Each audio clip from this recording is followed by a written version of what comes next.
Jelly Joe, the Jellybean who wanted to be a star. Jelly Joe wasn't like the other jelly beans. While they were happy to sit quietly in candy jars, Joe dreamed of bright lights and big cheers.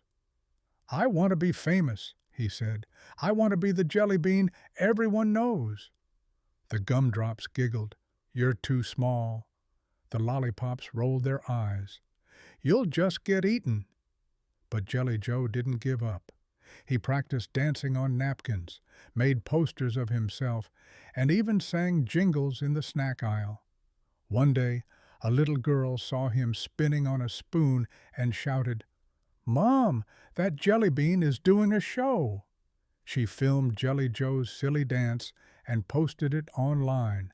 It went jelly viral. Soon, Jelly Joe had fans, fan mail, and even his own Jellybean music video.